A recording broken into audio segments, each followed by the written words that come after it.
నమస్కారం, welcome to I dream ధర్మ మార్గం విత్ విజిత కార్యక్రమానికి స్వాగతం.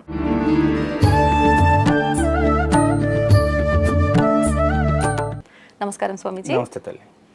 అయితే ఇప్పుడు దీపారాధన, ధ్యానము, ఎన్నో రకాల మార్గాలు ఉన్నాయి భగవంతుని చేరుకోవడానికి, మోక్షం పొందడానికే మనం ఈ జన్మ తీసుకున్నాము. మనకున్న కర్మల్ని తొలగించుకొని ఒక మంచి ఉత్తమమైన జన్మ తీసుకొని తర్వాత భగవంతుడిలో ఐక్యం అయిపోవడము, ఇదంతా మాట్లాడుతూ ఉంటారు. అయితే నిజంగా నవవిధ భక్తి మార్గాలు అని చెప్పి అంటుంటారు. ఏ మార్గం ఎంచుకున్నా పర్వాలేదు, నువ్వు భగవంతుని చేరుతావని అంటుంటారు. కొంతమంది అతిగా ప్రదర్శిస్తుంటారు దేవుడి విషయంలో భక్తి, అది ఏ మార్గం ఎంచుకున్నా. కొంతమంది అసలు ఏమీ చూపించరు, నాకు మనసులో భగవంతుడు ఉన్నాడు చాలు అని అనుకుంటారు. కొంతమంది మాట్లాడుతున్నాను చాలు అనుకుంటారు. అసలు ఏంటి, ఏ రకంగా ఉంటే నిజంగా మనం ఈ మోక్షాన్ని పొందుతాము? నిజంగా మోక్షం పొందడం కోసమే మనం ఈ జన్మ తీసుకున్నామా? అసలు మనిషి జన్మకు అర్థం ఏంటి? మోక్షాన్ని పొందాలి అనే విధానం ఈ భూప్రపంచం మీద ఉన్న చాలామంది మానవులు అనుకోరు. ఎందుకంటే మోక్షం అనే పదం కూడా చాలామంది వాళ్ళ జీవితకాలంలో పలకరు. మొదటి విషయం.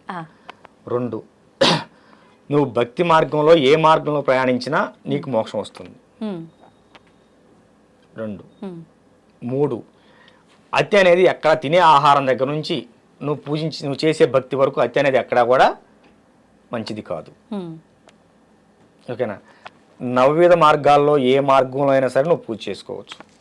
ఏ మార్గం లేదు, నువ్వు అడవిలో కూర్చున్నావు, ధ్యానం చేసుకో, నామస్మరణ చేయి. ఈ కలియుగంలో అన్నిటికంటే ముఖ్యమైనది ధూపం, దీపం, నైవేద్యం, నామం. అమ్మా, ఒక ప్రమిదలో దీపం వెలిగించు, ఒక బెల్లం ముక్క పెట్టు, నమస్కారం పెట్టుకో. నువ్వు శివయ్యకి దీపం పెడుతున్నావు అనుకో, శివ శివ శివ శివ అనుకుంటూ ఉండు. నారాయణకి పెడితే రామ రామ రామ అనుకుంటూ ఉండు. అమ్మకు పెడితే అమ్మకు బోల్డ్ అని పేర్లు.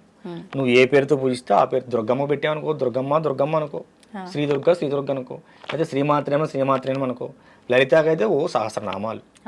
ఏమమ్మా పెట్టుకో. నువ్వు ఏ విధంగా చేసినా నీ ఆత్మశుద్ధి ప్రధానం.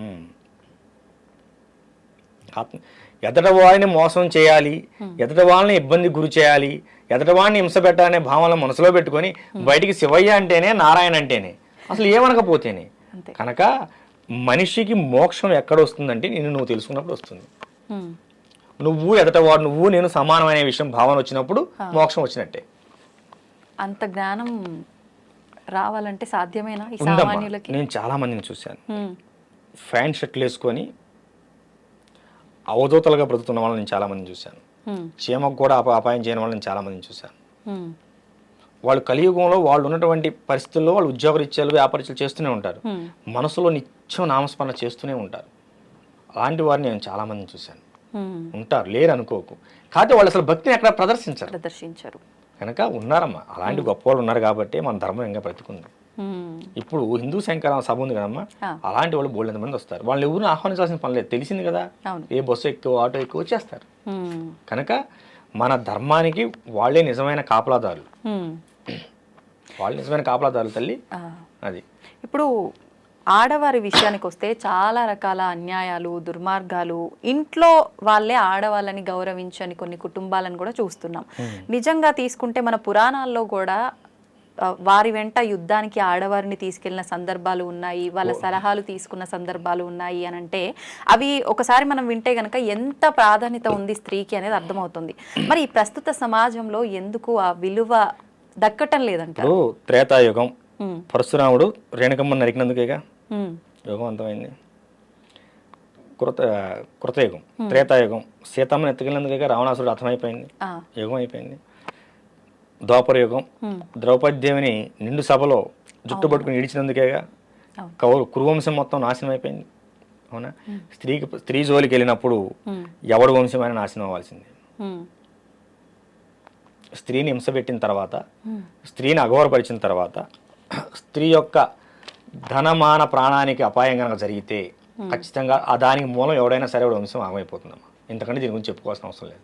నీకు 3 ఎగ్జాంపుల్స్ చెప్పాను. ఓకేనా?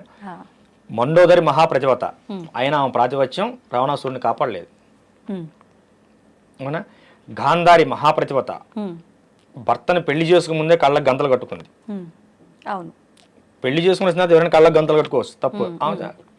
పలానా వ్యక్తిని నువ్వు వివాహం ఆడాలి తల్లి అన్నప్పుడే నా భర్త గుడ్డివాడు కనుక నేను కూడా గుడ్డిదానికి ఎలా ఉండాలి ఇప్పటి నుంచే నేర్చుకోవాలని చెప్పి ఆమె కళ్ళకు గంతలు కట్టుకుంది. మహాప్రతివత. పుత్ర ప్రేమ. కొడుకులు తప్పు చేస్తుంటే ఏం చేయలేకపోయింది. అమ్మా నిండు సభలో ద్రౌపది ఏకవస్త్రంతో రజస్వలైనటువంటి స్త్రీని ఏకవస్త్రంతో ఈడ్చినప్పుడు వికర్ణుడు మాత్రమే అడ్డు చెప్పాడు. వికర్ణుడు మాత్రమే అడ్డు చెప్పాడు. లేచి ధర్మరాజు ఓడిపోయిన తర్వాత పందెం కట్టాడు, ఇది నగ్గదు, ఈ కురు సభలో ఇంతమంది గొప్ప గొప్ప ఉన్నారు, భీష్ముని తాత అది నువ్వు అన్యాయం చేస్తున్నావు, ఇది కరెక్ట్ కాదు అన్నప్పుడు కర్ణుడు దుర్యోధనుడు గద్దిస్తారు వికర్ణుడిని, నీకేం తెలుస్తుంది నోర్మి అని. చివరికి వికర్ణుని చంపాల్సి వచ్చినప్పుడు భీముడు బాధపడతాడు. వికర్ణ నువ్వు మా వంశంలో నువ్వు మా తోడుగా మాకు తోడుగా పుట్టవలసిందిరా. కురువంశంలో కురు సభలో అంతమంది కౌరవ సభలో ద్రౌపదిని అవమానిస్తుంటే నువ్వు ఒక్కడవే నిలబడి మాట్లాడావు, కానీ యుద్ధ నీతి నేను చంపక తప్పలేదురా అంటే నా ధర్మం నేను మాట్లాడాను అన్నయ్య ఆ రోజున, నీ ధర్మం నువ్వు కానీ అని చెప్పి అంటాడు. తప్పదు, నా ధర్మం నేను మాట్లాడు, కానీ నా మాట విలువ లేదుగా, ద్రౌపదిని ఎవరు ఆపలేదుగా, నా మాట లెక్కలేదు కదా. ఈ యుద్ధం వచ్చింది, నేను నీకు శత్రుపక్షంలో ఉన్నాను కదా, కానీ యుద్ధం చేద్దాం, సావో గెలుపో ఓటమో మరణమో జీవమో కానీ అంటాడు, చచ్చిపోతాడు, భీముడి చేతులు చనిపోతాడు. వాడిని చంపిన తర్వాత కూడా భీముడు కళ్ళం నిలబెడతాడు, వికర్ణ ఎంత పని అయిందిరా అని. ఏమ్మా శత్రువును సైతం కంటతడి పెట్టేలాగా చేసిందా లేదా వాడి నీతి చేసింది. ఏమ్మా ధర్మం ఎప్పుడు కూడా ఒంటరిగా ఉన్న విజయం సాధిస్తుంది, దానికి నీతి ఎప్పుడు తోడై ఉంటుంది. ఓకేనా. ఇప్పుడు ఇంతమందిని కాపాడిన కృష్ణుడు అభిమన్యుని ఎందుకు కాపాడలేదు? అహంకారం పొడిచినప్పుడు వాడు అహంకారం పూర్తయినప్పుడు ఎవడైనా పతనం అవ్వాల్సిందే. రథసారథి అర్జునుడు రథసారథి. అభిమన్యుడు అంటాడు, నానా అభిమన్య ఇంత కురుసాం జరుగుతుంది, మనం లోపలికి వెళ్ళకూడదు, వద్దు నానా పరిస్థితులు బాగలేవంటే నేను ఇప్పుడు మంచి ఆవేశంగా ఉన్నాను, ఇప్పుడు శ్రీకృష్ణుడు అర్జునుడు ఎదురైనా కూడా వాళ్ళని కూడా చంపేస్తా అంటాడు. ఖతం, వాడి జీవితం అంతటితో ముగిసిపోవాల్సిందే. అంటే అహంకారం ఎంత స్థాయికి వెళ్ళిందంటే దేవుని సైతం చంపుతానే స్థాయికి వెళ్ళిపోయింది. మేనమామ దేవుడితో సమానం. ఓకేనా. కనుకమ్మ స్త్రీని అవమానించిన, అవహేళన చేసిన, తన యొక్క ధన మాన ప్రాణానికి ఇబ్బంది కలిగించిన ఖచ్చితంగా వాడు వంశమే నాశనం అవుతుందమ్మా. ఇప్పుడు ఎక్కడైనా సరే చూడు, వంశాలే నాశనమే, ఒక్కడు నాశనం కాలేదు, వాడు వంశమే నాశనం అయిపోయింది. సో కనుక ఇది తెలిసిన వాడెవడు కూడా స్త్రీ జోలికి వెళ్ళాడు. అది వెళితే వాడు సుఖంగా ఉండలేడు. 3 యుగాల నుంచి చెబుతున్నారు, అయినా ఈ మూర్ఖులు మారట్లేదు. చూద్దాం. అయితే ఇప్పుడు ఈ దుర్మార్గపు ఆలోచనలు ఇవన్నీ ఏదైతే ఉన్నాయో వాళ్ళ గత జన్మల పాపపు కర్మల యొక్క ఫలితము అనుకోవచ్చా, లేదు అనంటే ప్రస్తుతం ఉన్న ఆహారం యొక్క ప్రభావము అనుకోవచ్చా, ఏమనుకోవచ్చు అంటారు? ఇప్పుడు మనిషికి ఒక జబ్బు చేసింది అనుకోమ్మా, అది గత జన్మకు సంబంధించినటువంటి కర్మఫలం. గత జన్మ కర్మలు అనేవి రోగాల రూపంలో ఈ జన్మలో ఎంటపడుతూ ఉంటాయి, రుణబంధాలు అనేవి పిల్లల రూపంలో ఇవ్వబడుతూ ఉంటాయి. ఇప్పుడు వీళ్ళు చేసే అహంకారపూరితంగా చేసే ఆహారాలు, తినే ఆహారపు అలవాట్లు, ప్రతిదానికి మాంసాహారం కావాలి, ఉన్మాదం పెరిగిపోతుంది. తినే ఆహారం, మనం చూసేటువంటి విధానం, మన మనసులో నుండి ఆలోచన విధానం ఖచ్చితంగా పనిచేస్తాయి. కడుపులో పోయేది, కళ్ళతో చూసేది ఖచ్చితంగా మన బుర్రను పాడు చేస్తుంది. బాగు చేయడం కానీ పాడు చేయడం కానీ రెండు కూడా అదే చేస్తుంది. ఏమ్మా ఇప్పుడు చాలామంది అంటుంటారు సనాతన ధర్మంలో మాంసాహారం తినొచ్చా అని. తినొచ్చా, కానీ చాలా మంది తినకూడదు అని చెప్తున్నారు కదా. కౌలాచారం కులావరణ తంత్రంలో 5వ అధ్యాయంలో చాలా క్లియర్గా మనకందరికి తెలిసే విధంగా శ్లోకం 51వ శ్లోకం ఇవ్వబడింది. ఏంటంటే దానికి ఒక కారణం చెప్తా. ఒక పశువుని ఏదైనా సరే నువ్వు వధించాలనుకున్నప్పుడు, వధించాల్సిన అవసరం ఏర్పడినప్పుడు, అది నీ ఆహారంగా కావచ్చు, భగవత్ప్రీతి మరో దానికి కావచ్చినప్పుడు శివుడికి అంటే నువ్వు ఇష్టదైవానికి నివేదన చేస్తూ ఈ పశు జన్మ నుంచి నీకు ముక్తిని కలిగిస్తున్నాను, నీ యొక్క ఆత్మ ప్రశాంతంగా ఉండుగాక అంటే మంత్రం చెబితే అందరికి అర్థం కాదు కదమ్మా, ఆ విధానం చెప్తున్నాను, ఉండుగాక అని చెప్పి మనం తలుచుకొని దాన్ని బలి పశువుగా పూజ చేసి బలి చేయాలి. దాన్ని 10 మందికి మనం పలహారంగా ప్రసాదంగా పెట్టవచ్చు, ఆహారంగా తీసుకోవచ్చు. ముస్లిమ్స్ కూడా చేసేటువంటి అలాల్ అనే పద్ధతి అదే, వాళ్ళు మక్కా వైపు తిప్పి అలాలు చేస్తారు. ఆ విధానం మనకు పూర్వీకులు ఎప్పటి నుంచో ఉంది, మనం ఉన్నదాని లేదు అనకూడదు. నేను ప్రామాణికం కూడా చూపించాను మీకు. ఏమా కులావరణ తంత్రం అది కౌలాచారానికి సంబంధించింది, కాకపోతే విచ్చలవిడితనం లేదు. కానీ మన దగ్గర మనం ఆచరించేది కవలాచారమా కాదనుకుంటాను కదా. ఎక్కడైనా నువ్వు మాంసాన్ని వినియోగించాలంటే ఆచారం చేయాల్సిందే, ఆచారంలోకి వెళ్ళవలసిందే. ఇప్పుడు మాంసం కావాలంటే జంతువును వధించాల్సిందే కమ్మా. అంతే. మనం పాలకూర పప్పు చేసుకుని మాంసం కావాలంటే అవుతుందా? లేదు, కాదు కదా. మనం దక్షిణాచారంలో ఉండి వామాచారాన్ని అవలంబించాలంటే కుదరదు, వామాచారంలోకి వెళ్ళాల్సిందే దాంట్లో చేయాలంటే. కనుక కౌలాచారం వామాచారం దానికి సంబంధించినవే, కులాచారం సంబంధించినవి. మనకి ప్రతి గ్రామానికి ఊరు బయట ముత్యాలం ఉంటుంది, ఊళ్ళో బొడ్రాయి ఉంటుంది, బొడ్రాయి ప్రతిష్టప్పుడు దున్నపోతుని బలిస్తారు, అందరు తెలిసిందే, బహిరంగానే ఇస్తారు. మరి అప్పుడు వీళ్ళందరూ ఏమైపోయారు పండితులందరూ. కానీ ఇప్పుడు అంటున్నారు కదా అవి కూడా తప్పు. ఇక్కడే వస్తుంది నాన్న, మన ధర్మం ఇక్కడే భ్రష్టపడుతుంది.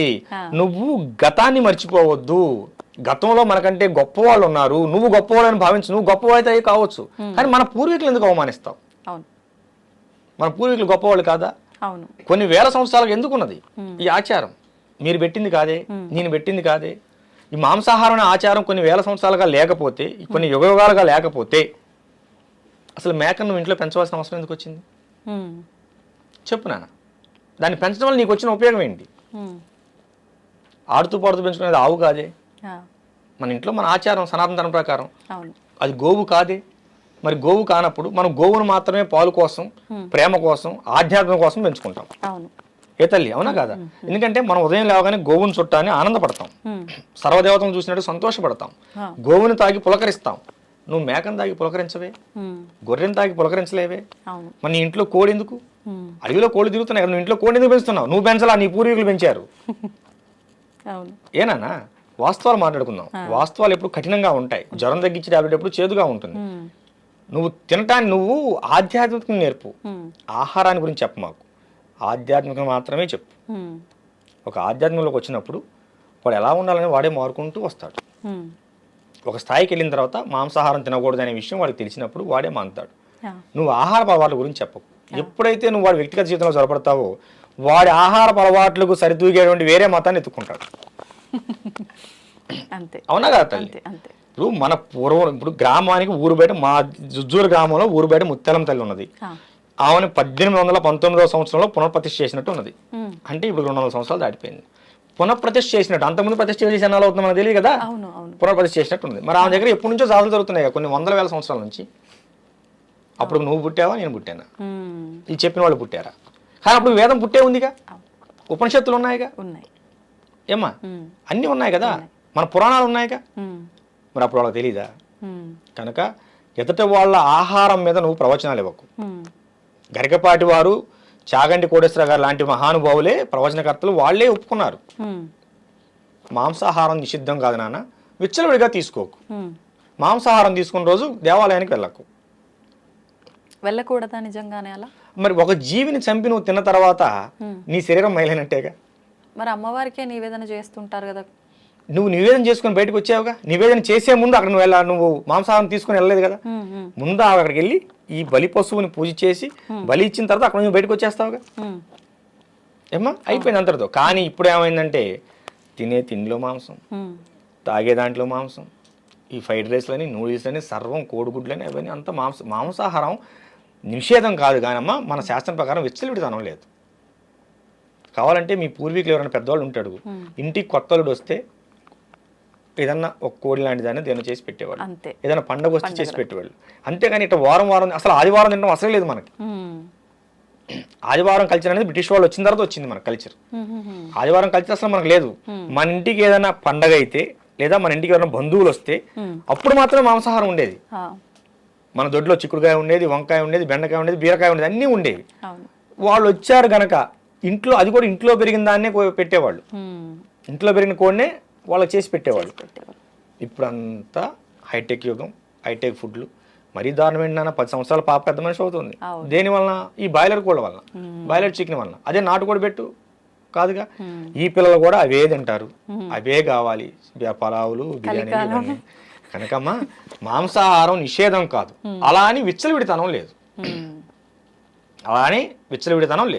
ఖచ్చితంగా ఉగాది ఉన్నది, ఉదయాన్ని పంచాంగం చూసుకొని వచ్చి సాయంత్రం పొలంలో పనులు మొదలు పెట్టుకుని వచ్చి అదే రోజు సాయంత్రం ఈ జంతు బలి చేసుకుంటారు, గ్రామ దేవతలు జంతు బలి చేసుకుంటారు. పల్లెటూరులో ఉన్నది ఉగాది రోజు చేస్తారు. మా వంశపారంపర్యం మా కులదేవత అంకమ్మ తల్లి, ఆమె ఉగాది రోజు ఖచ్చితంగా బలి ఉంటుంది. మాకు 5-6 తరాల పైనుంచి ఉన్నది. మా అమ్మవారు సొంతంగా మా నాన్నగారు ఉమ్మడిగా ఉన్న దేవస్థానాన్ని తీసేసి మా కోసం విడిగా దేవస్థానం నిర్మాణం చేశారు. నేను ఒక పీఠాధిపతిని అయిన తర్వాత నేనే ఆపలేకపోయాను ఉగాది బలిని. మా అమ్మగారు మా నాన్నగారు ఆ మాట తీసుకున్నారు. నాకు మా నాన్నగారికి జ్ఞాపకం వచ్చినప్పుడు 5-6 తరాలు, ఇప్పుడు మీరు 7-8 తరాలుగా మనకు అమ్మవారు ఉన్నది. నాన్న నువ్వు ఇలా పీఠాధిపతి అయ్యావు, అయినంత మాత్రాన నువ్వు మన వంశం పరంగా వస్తున్న ఆచారాన్ని ఆఫ్ చేస్తే ఒప్పుకోను. మిగతా 360 రోజులు నీవి, 65 రోజులు నీవి, ఉగాది మాత్రం అమ్మవారిది. ఆ రోజు అమ్మవారికి వదిలేయాలి నువ్వు. ఆ రోజు అమ్మవారికి జాతర జరగాల్సిందని చెప్పి మా నాన్నగారు నా దగ్గర మాట తీసుకున్నారు. ఎన్ని తరాల నుంచి వస్తుంది. ఇగో ఇలాంటి వాటిని అడ్డగోలు ప్రసంగాలు చేసి ఆపటం వల్లనే ఇవన్నీ ఇబ్బందులు వస్తున్నాయి. సరే ఆఫ్ చేయనా, ఏ మాంసాహారం వద్దు, తోటకూర కట్ట కోసం కొట్టుకుంటారు, కొత్తిమీర కట్ట కోసం కొట్టుకుంటారు, అవునా? కేజీ టమాటాలు 50 రూపాయలు అయితేనే తినగలిగే వాళ్ళు లేరు. ఇప్పుడు మాకు 30% ఉన్నారమ్మా, మొత్తం మీద 20 to 30% ఉన్నారు వెజిటేబుల్స్. 100% అయ్యారనుకుందాం, ఓకేనా? నువ్వు ఇంటర్వ్యూ ఆఫ్ చేసి తోటకూర ఎక్కడ అమ్ముతున్నారో ఎత్తుకోవాల్సి వస్తుంది. ఇంకా నీకు దొరకదు. మాటలు చెప్పడం వేరు నాన్న, మనం వాస్తవికత జీవితంలో జీవిద్దాం. మనం వాస్తవికతంగా జీవిద్దాం. నేను ఫైనల్గా చెప్పేది ఏంటంటే, మాంసాహారం నిషేధం కాదు, కానీ విచ్చలవిడితనం లేదు. మీకు తెలియకపోతే ఈ కులవర్ణ తంత్రాన్ని ఒకసారి చూడండి. దాంట్లో ప్రత్యేకించి ఒక పశువును బలిచ్చే ముందు ఏ మంత్రం చదవాలో కూడా మంత్రం కూడా ఉన్నది. ఆ మంత్రం అనేది నువ్వు పక్కన బయట ప్రపంచంలో తీసుకొచ్చి 10 మందికి నేర్పితే మనోళ్ళు ఇంకో చోటకి వెళ్ళి అలాగ మాంసం తినాల్సిన అవసరం ఉండదు. మనం చెప్పం, వాడిని చేయనీయం. ఇప్పుడు వాడి వృత్తి వాడు చేసుకుని బ్రతుకుతుంటే వాడిని వద్దంటాం. నువ్వేం ఆ వృత్తిలో ఎలా నడవాలో నువ్వు నేర్పవు. ఏమ్మా, రేపు సంక్రాంతి తర్వాత ఈ మంత్రాన్ని ఒక 10 మందికి నేర్పుదాం అనుకుంటున్నాను. ఈ మాంసాహారం జంతు బలి మంత్రాన్ని బాబు, హలాల్ మంత్రం ముస్లింస్కే కాదు హిందువులకు కూడా ఉన్నది, బలి మంత్రం అని చెప్పి ఒక 10 మందికి నేర్పితే ఈ 10 మంది వెళ్ళి ఇంకో 10 మందికి నేర్పుతారు. మరి ఇప్పుడు పనిలో పని చెప్పేస్తే లేదు నాన్న, గురువు గారు అనుమతి లేదు. అవునా? సరే గురువు గారిని చెబుదామని ఆగాను. ఒకవేళ మీరు గురువు గారు అనుమతి ఉన్న ఇలా వీడియో రూపంలో అందరికి చెప్పొచ్చు, అవకాశం ఉంటే మళ్ళీ మీ ఛానల్లోనే చెబుతాను ఈ విషయాన్ని అంతా, ఓకేనా? అది ఖచ్చితంగా చెప్పాలి నాన్న. ఇప్పుడు కటిక వాళ్ళ ఒక తెగ ఉన్నది, మన హిందూ ధర్మంలో కటిక తెగ ఒకటి ఉన్నది. అవునండి, వాళ్ళే మాంసాహారం చేస్తారు. వాళ్ళు గాని రజకులు గాని చేయొచ్చు. అసలు వాళ్ళిద్దరికి తప్పు లేదు. రజక వర్ణానికి కానీ కటిక వర్ణానికి కానీ తప్పు లేదు. అసలు ఆ వర్ణం వాళ్ళే లేరు ఇప్పుడు. ఏమైపోయారంటారు? వర్ణాలన్నీ మాయమైపోయినాయి అమ్మా, మనమే మాయం చేసుకుంటున్నాం. నువ్వు వెళ్ళి ఎక్కడో తెచ్చుకుంటున్నావు, వీడి కొట్లో కొనవు, వీడి ఎండలో ఎగలు తోలుకుంటాడు, వీడికి భార్యాపిల్లలు ఉంటాడు కదా, వీడు వాడి కింద కూలికి వెళ్తున్నాడు. మన ధర్మాన్ని మనం బతికించే ప్రయత్నం చేయాలి. అవును, ఈ తిండి మీద బట్టల మీద పక్కన పెట్టు. మన ధర్మంలో ఎవడన్నా వెనకబడిపోతున్నాడంటే ఒక వర్ణం వాళ్ళు ఎందుకు వెనకబడిపోతున్నారు దాని మీద దృష్టి పెట్టండి. దేవాలయ మాన్యాలు మొత్తం అమ్ముకున్నారు.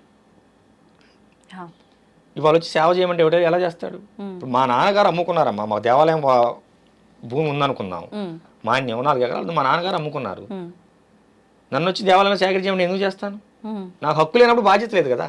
అదే కదా, నేను నా హక్కును కోల్పోయాను. నాకున్న దేవాలయం సంబంధించిన ఆస్తి మీద హక్కు నేను కోల్పోయినప్పుడు నాకు దేవాలయం బాధ్యత ఎందుకు ఉంటుంది? ఇది రాజకీయ కోణంలో జరిగిన కుట్రమా. రేపు హైందవ శంకరంలో అదే చేస్తున్నాం. ఖచ్చితంగా మన దేవాలయ ఆస్తులను మనం తిరిగి వస్తే మళ్ళీ మన దేవాలయాన్ని కలకలాడుతుంది. 1,00,000 ఎకరాలు పైన ఈ 2 తెలుగు రాష్ట్రాల్లో 1,00,000 ఎకరాల పైన అన్యాక్రాంతం అయిపోయింది మన దేవాలయ భూములు. లెక్క ప్రకారం 1,40,000 చిల్లరమ్మ, 1,40,000 ఎకరాలు అన్యాక్రాంతం అయిపోయింది. అది తల్లి. అయితే ఇప్పుడు భగవంతుడు ఒక్కరే అంటారు కదా. అవును, కానీ శివుడిగా, కృష్ణుడిగా, రాముడిగా రకరకాల రూపాలతో రకరకాల పేర్లతో ఆరాధిస్తూ ఉంటాం, ఎవరికి నచ్చిన రూపంలో వాళ్ళు. ఎందుకు భగవంతుడు ఒక్కడే అయినప్పుడు ఇన్ని రూపాల్లో ఎందుకు ఆరాధించాలంటారు? ఈ ప్రశ్న అడగాల్సినంత అవసరం ఏముంది? నా చిన్న ప్రశ్న. నేను యోగి నరేంద్రానంద స్వామీజీని. మా నాన్నగారికి నేను 5వ సంతానం, చిన్న కొడుకుని. మా అన్నయ్యకి నేను తమ్ముడిని, 3 అక్కలకి తమ్ముడిని. ఇప్పుడు మా అన్నయ్య గారి పిల్లలకి నేను బాబాయిని, ఓకేనా? నా భార్యకి నేను భర్తని, మా అత్తయ్య గారికి నేను అల్లుడిని. నా మీద చెబుతాను, ఇంకోటి వద్దు. నా పిల్లకి నేను తండ్రిని. ఇప్పుడు మా అక్కయ్య గారి పిల్లలకి నేను మేనమావని. నాలో ఎంతమంది కనిపించారు నీకు? ఎన్ని పేర్లు కనిపించాయి? ఒక సామాన్యమైన నాకే ఇన్ని బంధాలు, ఇన్ని పేర్లు ఉన్నప్పుడు భగవంతుడు ఉంటే తప్పేంటి? మరి భగవంతుడు ఒక్కడే అని చెప్పడం ఎందుకు? నేను ఒక్కనేగా. మీరు ఒక్కరే, మీ పక్కనున్న వాళ్ళందరికీ మీరు ఒక వరసతో అలా ఒక బంధం ముడిపడి ఉంది. అవును, అంతేగాని ఇప్పుడు భగవంతుడు కూడా అంతే. ఇప్పుడు నేను చూసే కోణంలో నాకు శివుడు, నువ్వు చూసే కోణంలో నీకు విష్ణుమూర్తి, ఓకేనా? ఇంకోళ్ళు చూసే కోణంలో లక్ష్మీదేవి. ఇప్పుడు కాళికాదేవి ఎన్ని అవతారాలు ఉన్నాయి? పార్వతీదేవి. ఏదైనా పార్వతి నుంచి వచ్చిన అంశే, ఓకేనా? పార్వతీదేవి ఒక్కరే. సుమ్ముని సంపాదించినప్పుడు దుర్గగా వచ్చింది, రక్తబీజం సంపాదించినప్పుడు కాళిగా వచ్చింది, ఏమ్మా? పరివారాన్ని కాపాడగా వచ్చినప్పుడు వారాహిగా వచ్చింది, శాంతమూర్తిగా ఉన్నప్పుడు లలితగా వచ్చింది. సందర్భాన్ని బట్టి భగవంతుడు తన రూపాన్ని వ్యక్తపరిచాడు. ఇప్పుడు ఇక్కడ కరెంట్ ఒకటే, బయట నుంచి వచ్చిన కరెంట్ ఒకటే. వెలుతురు కావాలన్నప్పుడు లైట్లోకి వెళ్ళింది, ఏసీ చల్లదనం కావాలన్నప్పుడు ఏసీలోకి వెళ్ళింది. అంటే ఏసీలోంచి కరెంట్ ఈ విధంగా వ్యక్తపడుతుంది. అంటే మనం ఏ విధంగా కావాలనుకుంటే భగవంతుడు ఆ రూపంలో నీకు దర్శనమిస్తున్నాడు. అదే మన ధర్మం యొక్క గొప్పతనం. నేను ఈ పేరుతోనే ఉంటాను, నన్ను ఇలాగే ఆదరించాలి, నన్ను ఇలాగే కొలవాలి, ఈ పేరుతో కొలవకపోతే మిమ్మల్ని చంపేస్తాను, అది ఈ పేరుతో కొలవాలని చంపేయండి అని మన ధర్మంలో ఎక్కడా లేదు. నువ్వు మొక్కలో చూసినా, రాయిలో చూసినా, రత్నంలో చూసినా, శిలపై చూసినా, నువ్వు ఏ దృష్టితో చూస్తావో నిన్ను ఆ దృష్టితోనే అనుగ్రహిస్తానని చెప్పాడు స్వామివారు భగవద్గీతలో, శ్రీకృష్ణ వారు. నువ్వు ఏ ఏ దృక్పథంతో ఏ ఏ విధంగా నువ్వు దర్శించుకుంటావో నిన్ను ఆయా విధంగానే నిన్ను అనుసరిస్తాను, అనుగ్రహిస్తాను అన్నాడు. ఇక్కడ ఇంకో విషయం బట్టి అనుగ్రహించడం కాదు, అనుసరిస్తాను అంటే నిన్ను నేను ఫాలో అవుతాను, నిన్ను అనుగ్రహిస్తాను, నిన్ను ఎల్లవేళ ఎప్పుడు కూడా నా నామస్మరణను ఏ రూపంలో కొలిచినా నిన్ను నేను కాపాడుతూ ఉంటాను, ఆఖరిగా నీకు ముక్తినిస్తాను అని చెప్పాడు. కనుక ఇక్కడ కరెంట్ ఒకటే. నువ్వు వంటగదికి వెళ్ళినప్పుడు మిక్సీ తిరగాలి, ఉపయోగించే విధానాలు వేరు. ఇప్పుడు శ్మశానకాళి త్రైలింగేశ్వరుడు అమ్మవారి సాధన చేసి గొప్ప యోగిగా మాలాంటి వాళ్ళందరికీ ఆదర్శంగా మిగిలిపోయాడు. అదే శ్మశానకాన్ని సాధన చేసి కొంతమంది క్షుద్రప్రయోగాలు చేసి జనాన్ని చంపేస్తున్నారు. ఉపయోగించే విధానం ఒకటే ఏమ్మా, ఉపయోగించే విధానం తెలుసుకోవాలి. సాధన ఒకటే, ఉపయోగించే విధానం వేరు. భగవంతుడు ఒకటే, మనం తీసుకునే రూపం వేరు. కాళీని అందరూ తట్టుకోలేరు, భయపడతారు. కనుక ఆమెను పార్వతిగా ఆరాధిస్తారు. పార్వతి కూడా అమ్మో కొంచెం శక్తివంతంగా ఉంటుంది, మా వాళ్ళకైనా లలితగా ఆరాధిస్తారు. కొంతమంది కామాఖ్య వెళ్తారు, అమ్మవారిని అదొక రూపం అని ఆలోచిస్తారు. కామాఖ్యలో కూడా ఎటువంటి తప్పుల్లో వీళ్ళు చెప్పి అనవసరం ప్రచారాలు తప్ప, వాస్తవంగా వెళ్ళినప్పుడు దాని గురించి ఒకసారి చెప్తాను, ఓకేనమ్మా? అలా ఉంటుంది, ఇలా ఉంటుంది, అవి పెడతారు, ఇవి పెడతారు, ఏమీ పెట్టరు, అంతా వైదికమే, అంతా వైదికమే. ఇప్పుడు ఈ కౌలాచారణ చేయాలనుకున్న వాళ్ళైనా చేసుకుంటారు, తప్పులేదు. ఎందుకంటే అసలు మన ధర్మాన్ని కాపాడింది కౌలాచారమే. నీకు ఆ విషయం తెలుసా? ముస్లిమ్స్ పరిపాలనలో మన దేవాలయాలని బంధించేసినప్పుడు, కూల్చేసినప్పుడు, మీకు దేవుడే లేకపోతే మీరు పూజలు ఎక్కడ చేస్తారని చెప్పి అప్పుడులో నవాబులు మనల్ని హింస పెట్టినప్పుడు చెట్టు కింద రాయబెట్టి ఆమెనే ముత్యాలమ్మన్నారు, ఓకేనా? వేప చెట్టుకి పసుపు రాసి మహాలక్ష్మి అమ్మవారు అన్నారు, రావు చెట్టుకి పసుపు రాసి నారాయణ అన్నారు. ఇంకా గుళ్ళోకి ఎవరు పోలా. మరి ఇప్పుడు ఏ ఆచారం కాపాడింది మన ధర్మాన్ని చెప్పునా? గుళ్ళో కొబ్బరికాయ కొట్ల, ఊరు బయటకు వచ్చి ఆపు చెట్టు కింద ముత్యాలమ్మని చెప్పి విగ్రహం పెట్టి కోడిని కోసారు, పందిని కోసారు. కోడిని కోస్తే వస్తున్నారు ముస్లిమ్స్ దండయాత్రకు వచ్చి, ఎవడా కోడిని కోసింది వాడిని చంపేస్తాం, ఉరిదేస్తాం అన్నారు. పందిని కోసారు. పందిని కోస్తే ముస్లిమ్స్ రారుగా. పందిని కోసే ఆచారం అక్కడ వచ్చింది వీళ్ళ దెబ్బకి. అంతకుముందు వారాహ అవతారం మన పందిని కోసేవాళ్ళు కాదు. ఈ తొగ్లక్ల పరిపాలన వచ్చిన తర్వాత, ముస్లిం పరిపాలన వచ్చిన తర్వాత వాళ్ళు మన దేవాలయాల మీద దాడి చేస్తున్నారు, ఆ మొత్తంలో రాయి పెట్టుకో పందిని పోయింటా అన్నారు. వాళ్ళ దేవాలయానికి రారు, ఎదురుగా గ్రామ దేవతను పెట్టుకొని పందిని బలి ఇచ్చేవాళ్ళు. దాన్ని చండా ప్రయోగం అంటారు. ఏమీ తెలియకుండానే మన పూర్వీకులు చండా ప్రయోగం చేసి ముస్లింస్ ఆఫ్ చేశారు. అమ్మా మరి ఏది కాపాడింది? నువ్వు ఇంట్లో కూర్చొని మాంసం తినొద్దు, బయటని ఎవరు దాడి చేయొద్దు, చేతులు కడుతున్నా మన నీ ప్రవచనం కాపాడిందా? అప్పుడు మన పూర్వీకులు తెగింపు చేసేసిన బొల్లు కాపాడేయా మన ధర్మాన్ని? ఏమ్మా ఇప్పుడు కూడా కాశీ దగ్గర దేవాలయం అందరు కాక కొట్టుకుంటున్నాం, అవునా? అలాంటి రాజమండ్రిలో ఒక దేవాలయం మీద మసీదు కట్టారు, కట్టుకున్నారు. వాళ్ళ ఆధిపత్యం ఉంది, వాళ్ళు కట్టుకున్నారు. దాన్ని మనం ఏమంటానికి ఏం లేదు. ఇవన్నీ పక్కన పెడితే 4 నెలల క్రితం తమిళనాడులో ఒక దేవాలయాన్ని మసీదు కిందకి ఇచ్చారు. ఆ విషయం మీకు ఎంతమంది తెలుసు? దేవాలయం పాడుపడిపోయిందని చెప్పి దాన్ని బాగు చేయించి మన తమిళనాడు ప్రభుత్వం మసీదు కిందకి ఇచ్చేసింది. ఏమ్మా మాటలు చెప్పడం వేరురా తల్లి, ఆచరణలోకి వెళ్ళిన తర్వాత అది వేరుగా ఉంటుంది. ఓకే, ఈ బలి అనే ప్రాసెస్ వచ్చిందే అక్కడ. నాన్న ఈ మధ్య లవ్ జిహాదుల గురించి కొత్తగా ఒక స్లోగన్ వచ్చింది, గమనించిందా? హిందువులందరూ కూడా పంది మాంసం తినండి అని డైరెక్ట్ గా చెప్తున్నారు. మన హిందూ ధర్మరక్షణ సమితి పెద్దలు 2-3 మీటింగుల్లో నేను స్వయంగా విన్నాను, మీకు వీడియోలో ఉంటాయి చూసుకోండి. పబ్లిక్ చెప్పినవి అవన్నీ. ఈ లవ్ జిహాద్ని తట్టుకోవాలంటే ఆడపిల్లలకి పంది మాంసం తినడం అలవాటు చేయండి అని చెబుతున్నారు. వీళ్ళు ఇప్పుడు అలవాటు చేసేది ఏంటి? మన పూర్వీకులు ఎప్పుడో చేశారు. దేవాలయాలు కాపాడుకోవడానికి పందులు కోసారు, పందులను బలిచ్చారు. ప్రతి దానికి బలమైన కారణం ఉందమ్మా. మాటలు వేరు, వాస్తవికతలోకి వెళ్దాం. ఓకేనా? కాషాయం బట్టలు పట్టుకుని ప్రతి ఒక్కడు సాధకుడు కాదు, స్వామీజీ కాదు. సాధన చేయాలి, దాన్ని సాధనాపరమైన లోతుపాతులు తెలుసుకోవాలి, అనుష్ఠానంలో బలం పెంచుకోవాలి. అప్పుడే కదా వాడు స్వామీజీ అయ్యేది, నీ దగ్గరకు వస్తే 10 మంది సమస్యలు తీర్చగలిగేది. అదేవిధంగా ఒక మాట చెప్పేటప్పుడు కూడా దాని పూర్వాపర విశేషాలను పూర్తిగా తెలుసుకోవాలి. అసలు ఈ బలి అనే ప్రాసెస్ ఎందుకు వచ్చింది అన్ని పక్కన పెట్టు. అసలు పందులు ఎందుకు బలిస్తున్నారు దేవుళ్ళకి, దీన్ని చెప్పు అమ్మా. ఎందుకు బలిస్తున్నారు? ఈ ముస్లిం దండయాత్రలను తట్టుకోవడం కోసం చేశారు. చాలా దేవాలయాలు పాయడానికి వచ్చినప్పుడు పందులను కోసి రోడ్డుకి అడ్డంగా పడేసి మన వాళ్ళు దేవాలయాలను కాపాడుకున్నారు దండయాత్ర సమయంలో. ఇప్పుడు చెప్పు, బలి అవసరం ఉన్నదా లేదా? మీరు చెప్పండి. నేనేం చెప్పను. చెప్పురా బంగారం, ఇంత చెప్పాను, అడిగావు కదా. ఎవరు చెప్పిన విధానం వింటే అప్పుడు అది రైటే అనిపిస్తుంది. విధానం వాస్తవాన్ని ఆలోచించు. విధానాలు రైటు రాంగ్ మనకొద్దు, మనం విశ్లేషణ చేయొద్దు, మనం వాస్తవంగా మాట్లాడుకుందాం. మనం ఈ ఎత్తులో కూర్చోవాలంటే కుర్చీ అవసరం. అవును. ఇంతకంటే తక్కువ కూర్చోవాలంటే పీట అవసరం. ఏమీ లేకపోతే కింద కూర్చుంటాం. మనం ఈ హైట్లో కూర్చున్నాం అంటే మన కింద ఏదో వస్తువు ఉందనే కదా అర్థం. అంతే. ఏమీ లేకుండా మనం ఇంత హైట్లో ఎలా కూర్చున్నాం? అలాగే ఏమీ లేకుండా మన పూర్వీకులు ఒక విధానాన్ని ఎందుకు ప్రవేశపెడతారు? కరెక్ట్. అంత పిచ్చోళ్ళ పూర్వీకులు. వాళ్ళు వేల సంవత్సరాలు కట్టిన దేవాలయాలే వాటిని ఎట్ట దించాలి, రిపేర్ చేయడానికి కూడా చేత కావట్లేదు మన వాళ్ళు చాలా మందికి. అవునా? మన పూర్వీకులు పిచ్చివాళ్ళ. కనుక ఇప్పుడు నువ్వు మాంసాహారం ప్రస్తావన తెచ్చావు కనుకమ్మా నీకు ఇంత చెప్పవలసి వచ్చింది. ఎందుకంటే వాస్తవంలోకి రండి. అసలు వాస్తవం మాంసాహార విధానం అనేది లేకపోతే మన శాస్త్రంలో బలి మంత్రం ఎందుకున్నది చెప్పు ఏమ్మా? జంతు బలి మంత్రం అని క్లియర్గా ఎందుకున్నది చెప్పు. కనుక కొంతమంది అలా చెప్పుకుంటూ బ్రతికిపోతుంటారు, వదిలేయటమే. మనం ఒక విషయాన్ని మాట్లాడినప్పుడు దాని పూర్వపరాలన్నీ తెలుసుకొనే అంతే మనం దాని నుంచి మాట్లాడాలి, లేకపోతే మాట్లాడకూడదు. అది తప్పు. మొదటిసారి మీరు ఇంటర్వ్యూ ఇచ్చారని చెప్పి విన్నాను. అది కూడా మా ఛానల్లోనే ఫస్ట్ ఇంటర్వ్యూ నేను చేయడం నిజంగా చాలా సంతోషంగా ఉంది. మన ప్రేక్షకుల కోసం ఏదైనా ఒక మంచి విషయాన్ని, అది మన సనాతన ధర్మం గురించే కావచ్చు, ఏదైనా గొప్ప విషయం చెప్పాలి అని అంటే ఏం చెప్తారు? మన సనాతన ధర్మంలో తల్లి ప్రతి విషయం కూడా గొప్ప విషయమే. మన ఋషి సంప్రదాయం, మహర్షి సంప్రదాయం, మన సంప్రదాయాలు ప్రతిది కూడా చాలా గొప్పదే. మీకు విషయం తెలుసా? ఇతర దేశాల్లో ఆవు పిడకలని ఆన్లైన్లో పెట్టి అమ్ముకుంటున్నారు, కొబ్బరి చెప్పలను అమ్ముకుంటున్నారు, వేప పుల్లలను అమ్ముకుంటున్నారు, గంజిని అమ్ముకుంటున్నారు, బియ్యం అన్నం కాసిన గంజిని అమ్ముకుంటున్నారు. మన వాళ్ళు అవన్నీ మోటి అని చెప్పి ఎవడో తీసుకొచ్చిందని ఆ పిజ్జాలు బగ్గర్లు తిని క్యాన్సర్ పేషెంట్లు అవుతున్నారు. ఇది గమనించాలి. ఇప్పుడు రేపు 5వ తారీఖున మన విజయవాడ దగ్గర హైందవ శంకారామం జరుగుతుంది. హైందవ శంకారామం ముఖ్య ఉద్దేశం ఏంటి? మన దేవాలయాలు మన హక్కు. ఇప్పుడు మన దేవాలయాలు మన హక్కు. లంకలో సీతమ్మ గారు కనుక రావణాసుడు చెరలో ఎలా అయితే ఉన్నదో అలా మన దేవాలయాలు రాజకీయ నాయకుల కబంధస్థాల్లో ఉన్నాయి. వాళ్ళకి ఏటీఎం సెంటర్ లాగా మారిపోయాయి. మన ధర్మం, మనకి వేల కోట్ల రూపాయల ఆదాయం వచ్చే మన దేవాలయాలు ఉండగా మన పిల్లలు క్రిస్టియన్ కాన్వెంట్ స్కూల్లో చదువుతున్నారు. అది మన దౌర్భాగ్యం.